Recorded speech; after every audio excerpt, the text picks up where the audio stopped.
Hello and welcome to Economic Divide with me, Kavita Wei.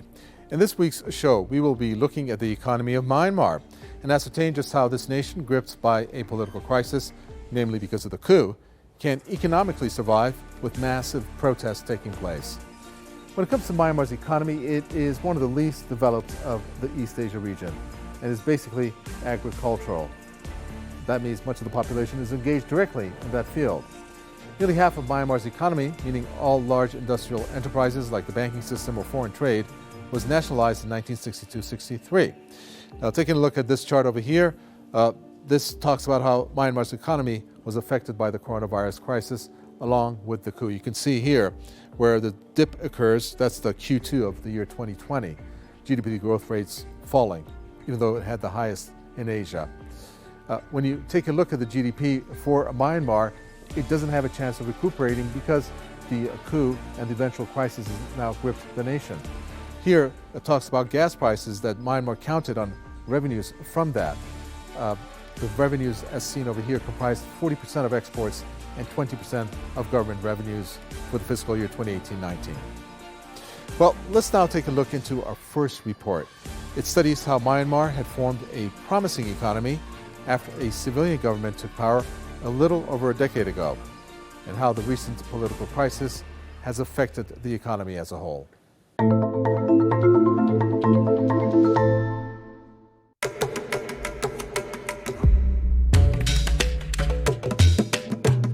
Located in Southeast Asia, Myanmar is a country of over 50 million people. The country was ruled by an oppressive military government from 1962 to 2011. It's a nation in transition, haunted by a past marred by authoritarian rule and economic mismanagement. And although there was the process of democratization in Myanmar, it was a framework by which there is civilian government, but the military still had influence in the country. And they needed the influence because to protect their huge business and economic interests in Myanmar. However, the beginning of a democratic transition a decade ago made Myanmar's untapped potential available to foreign investors. Investors pumped money into telecommunications, infrastructure, manufacturing, and construction projects.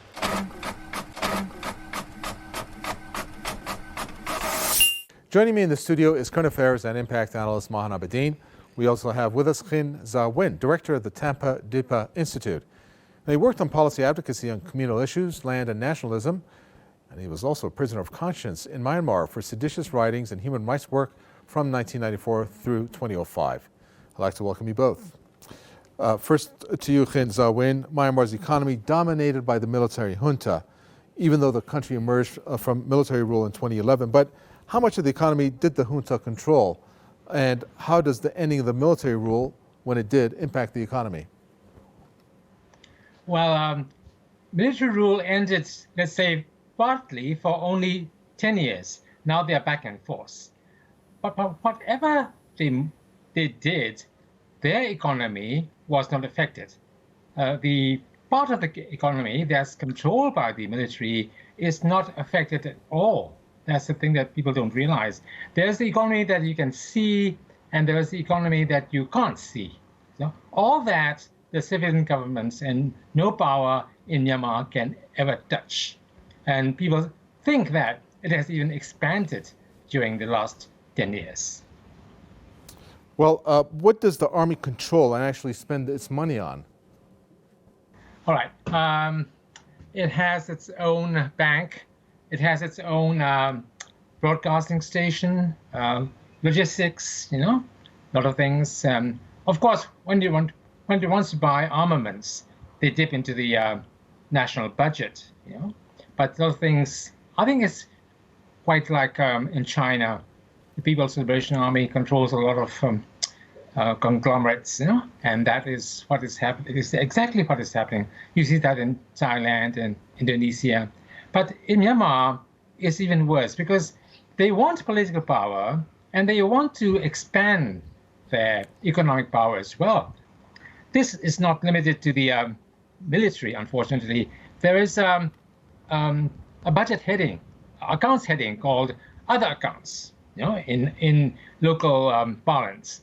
And that means that you can't investigate or find out where those accounts go to. So in Myanmar, a lot of money and a lot of the national budget and income is unaccounted for. It's terrible, We are a least developed country, people are poor, but the military, as well as many civilian ministries, are having their own, let's say, lucrative deals and accounting systems, And it's terrible. It's terrible. It's like all the accounting is done undercover. Okay, Mahan, Myanmar's transformation from military rule to a civilian one took place in 2011.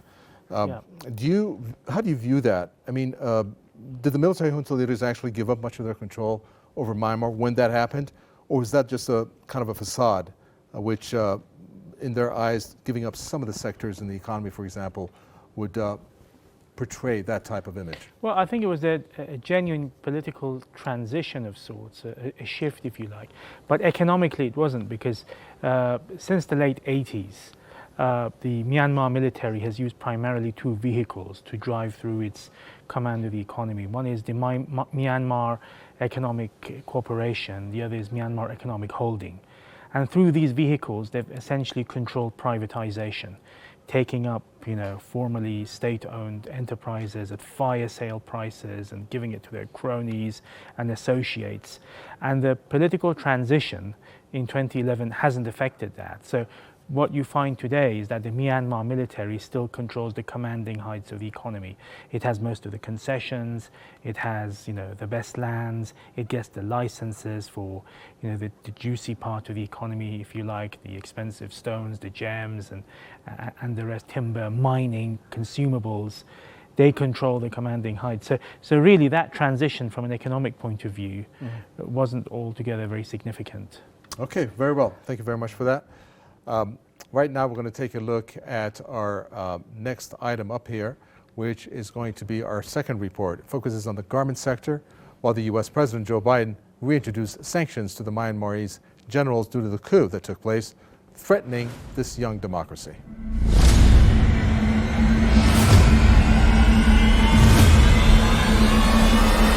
Following the coup by Myanmar's junta, the U.S. President Joe Biden reimposed sanctions on military juntas, which were formally removed back in 2016. We will identify at first round of targets this week, and we're also going to impose strong exports controls.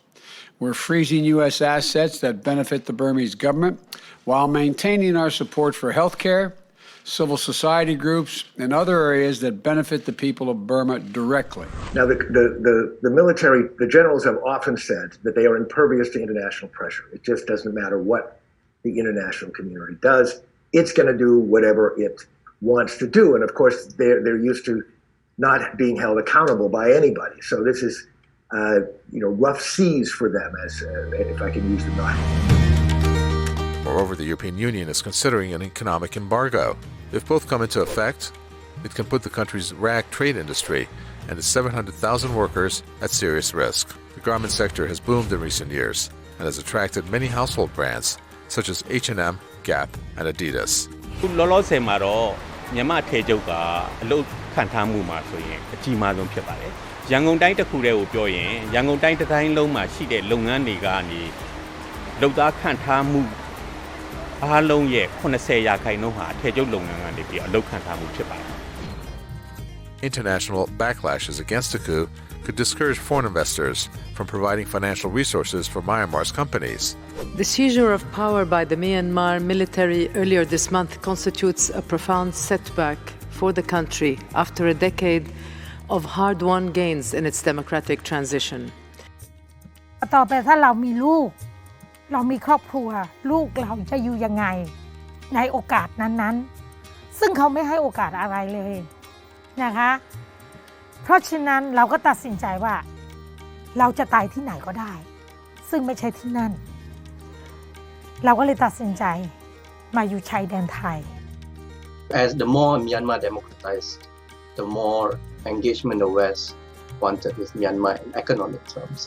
Because Myanmar has huge economic potential.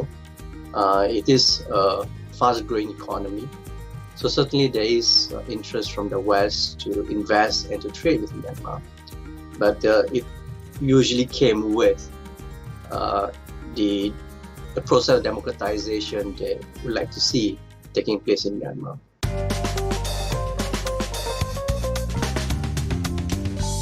Back with me in the studio is Mahan Abedin and Khin Zawin. Welcome to you both again. Okay, Khin Zawin, U.S. incentives or intentions in Myanmar. Incentives were given to the Myanmarese government and the democratic process hence began. What intentions do you think the U.S. has in Myanmar? Well, to that question, I would say it would be patently impossible to do that, to pull Myanmar out of orbit and into the orbit of the United States.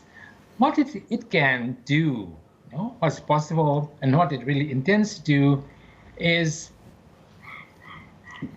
have Myanmar reduce its dependence on the Chinese economy, and make it diversify. Many American companies have come in, Coca-Cola, Chevrolet, and all that, but they are under a lot of congressional scrutiny, human rights and all that, and so they are kind of hampered. The previous American ambassador was trying very hard to go to Mandalay, that's in northern Myanmar, very close to China, and try to have American companies set up there or invest there. That is all that the West can do. Okay, Mahan, you heard our guest there. What do you think the U.S. intentions are in Myanmar? Obviously, economically speaking, that opens the door, and then U.S. can then grab a foothold. Now with the coup happened, I think those things are now in serious doubt. Many companies are pulling out. U.S. intentions in Myanmar, the focus of my question to you here. Yeah, I think it's more complex than that. I don't think there's going to be a great severance here between Myanmar, the US, or the West in general, because the West likes to keep a foothold in Myanmar. They have done so for many years, even during the so-called pre-democracy days, pre-2011, when Aung San Suu Kyi was under house arrest for all those decades. So they've made a lot of noise in the immediate aftermath of the military, taking over politics again. But I don't think that translates to a severance. And I think the Myanmar leadership, be it the former civilian leadership and now the military leadership, and who knows what will take place in the next few years, there may be a fusion between the military and the civilian. They realize that in view of their geopolitical profile and their location and their status as a state, they have to keep the big powers balanced. They have to keep a balance between China and the rest. So yeah, China has huge influence in Myanmar, but I think the Myanmar leadership is smart enough to balance that, potentially with Western influence. Okay, thank you very much for that. All right, we're now about to take a short break here on Economic Divide, but don't go anywhere as we have plenty more coming up after this short message, so stay right where you are.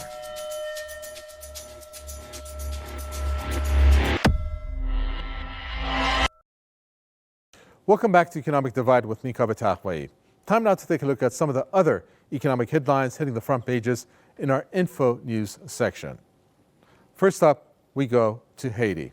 The political crisis there is heating up. Thousands of Haitians have taken to the streets of Port-au-Prince this past week to demand an end to President Jovenel Moise's term in office. Now, many Haitians, like the Black Alliance for Peace, believe that there should be an end to the U.S.-backed dictatorship of the current president. The economy in Haiti, as a result of the policies of this president, has declined over 3.1% for the year 2020. Next up, we go to Ecuador. The elections there are reported to have been undermined by foreign and domestic interference, according to an ex-diplomat. Ecuador plunged into political uncertainty because the Ecuadorians do not yet know who will run in a runoff presidential election. Meanwhile, the economy is weakening as it has slid into recession due to the previous administration's mismanagement. And staying with the Americas, Brazil's economy, the largest in Latin America, contracted 4.1% in 2020. That is the biggest drop in more than 30 years. That's mainly due to the COVID-19 pandemic. The fall in GDP exceeded the 3.5% decline seen in the year 2015. And in absolute terms, it was the biggest decline since 1990, when the economy retracted 4.35%. Well, it's time now to take a look at our final report of the show, which looks at how, even after the coup, it's business as usual for some of Myanmar's trading partners like China, Hong Kong, and India.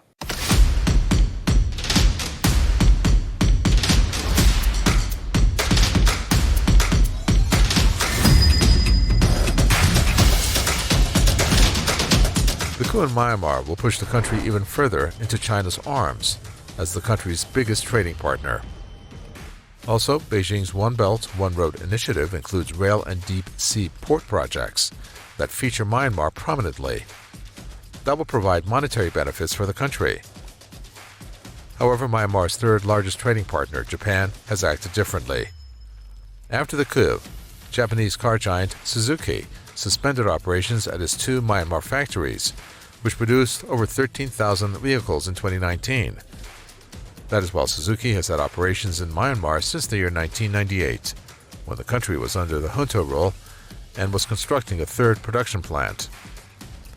Apparently, the only one celebrating the tumultuous financial situation is the military, with huge business interests including jade mining, construction, pharmaceuticals, manufacturing, insurance, tourism, and banking. The military in Myanmar holds a significant amount of control over the economy. They have huge business interests. In fact, you could legitimately say that they hold a business empire in Myanmar. So the Myanmar generals certainly have, the military, the generals, they have a lot of interest, economic and business interest in Myanmar. As we have seen in the past, they cannot build the kind of prosperity and economy and opportunity for their country as an isolated backwater. And that's the direction that they're heading in. That is against the interest of everyone, including themselves.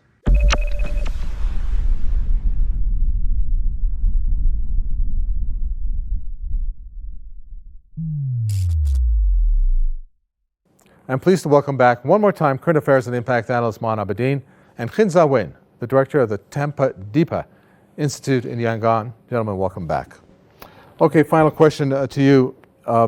The coup already affecting the economy, many Western firms scrambling what to do. The UN has said foreign firms should suspend all of their businesses in Myanmar.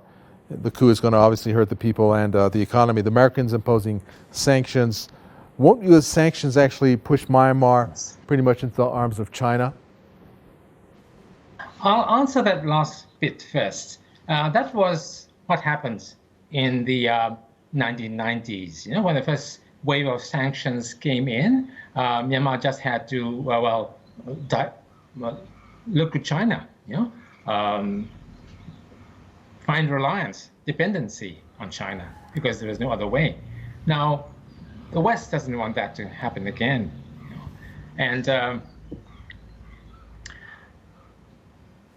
it is quite inescapable. For instance, our economy is dominated still by agriculture, you know, and the agricultural commodities are perishable, and the nearest and the biggest market is China. So it's still there.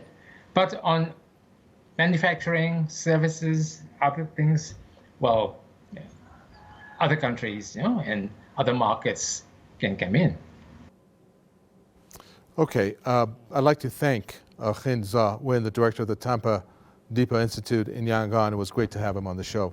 So Mohan, the military junta, based on the coup that has happened, appear to want the power back. Maybe they felt like their political power was waning. Maybe they felt that major industries were now escaping them. Or they're losing grip on that. How much influence do you think, in this case, China is going to have on Myanmar to pull it to its sphere? Because we know that the U.S. is on this offensive when it comes to Southeast Asian nations and pulling it out of China's orbit. Well, on the first part of your question, I do think the economic dimension was important. As I stated earlier, in the early days after 2011, there wasn't such a huge shift economically. You know, the military was able to maintain its monopolies, and I think they still did towards the end, but there were some sections of the government that wanted to push back against the military. I think that may have played a big role in the decision for the military to come to the fore of politics again, which I think is going to be temporary. I don't think you're going to see a situation like in the 80s and 90s and the early noughties, where the military stays at the forefront for decades.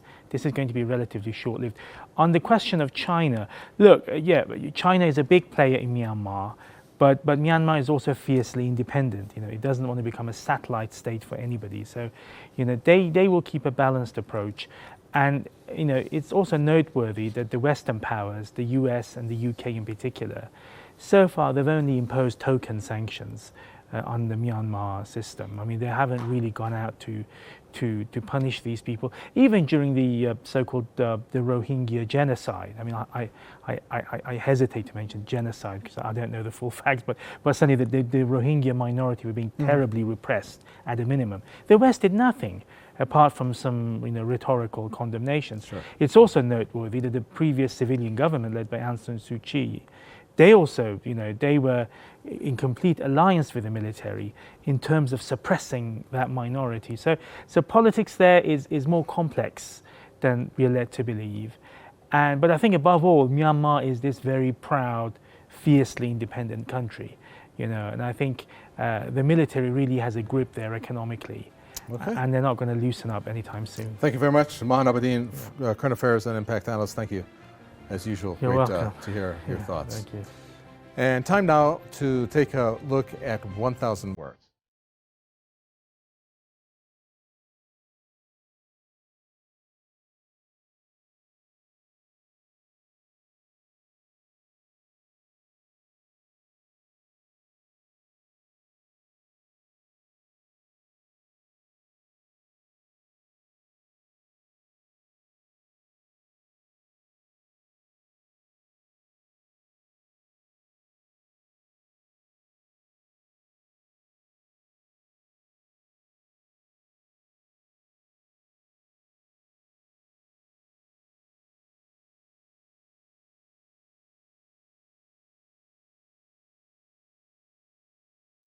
In this in-depth section, we picked up on something that our guest Mustafa Izzuddin said when it comes to how this coup would affect Myanmar vis-a-vis the US, the West, then China.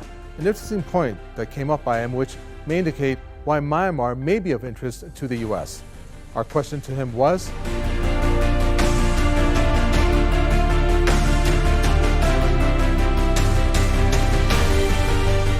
No, I don't see that happening. I don't see Myanmar as being a flashpoint between US and China. So China looks at Myanmar more through the lens of its own national interest and particularly economic interest, and to some extent also strategic interest. Myanmar shares the border with China, and Myanmar is an important country for China because it is also a member of ASEAN. so that could be of major interest to the US. Let's take a look at this border area. There, on the northeastern section. That is the border area between Myanmar and China. Given how the US is provoking China and has cited it as the greatest political risk, it would not be surprising that there would be great US military interest in Myanmar. A history check on Myanmar reveals what may not be known to many. Burma, as it was known, was under military rule from the year 1962 to the year 2011. Now that's over 40 years. Can you just imagine then how most of the businesses were nationalized and under the government control, or under the control of the military junta leaders? Well, it wasn't until the year 1988 when the government permitted modest expansion of the private sector, allowing some foreign investment and receiving much needed foreign exchange as a result. This sparked the democratic elections in the year 2011, which opened Myanmar's doors to the world, becoming one of the fastest growing economies in that region. Now, why the army would want to claim fraud in the November elections, that's anybody's guess. Did they feel that they needed to get back control of some of the businesses that had begun to flourish over the past years? Or did they anticipate the backlash, which so far has resulted in over 50 deaths? Well, as it stands, foreign investment and companies need to make a hard decision as to whether they will stay in this country or just pack up and count the losses. Certainly China is not going to mind Myanmar getting close to it, while pushing back against the US was impose sanctions on its leaders. That's about all the time we have in this episode. On behalf of myself, Kavita Wei, and the whole team here on Economic Divide, thanks for watching, stay safe, and we'll see you again next time.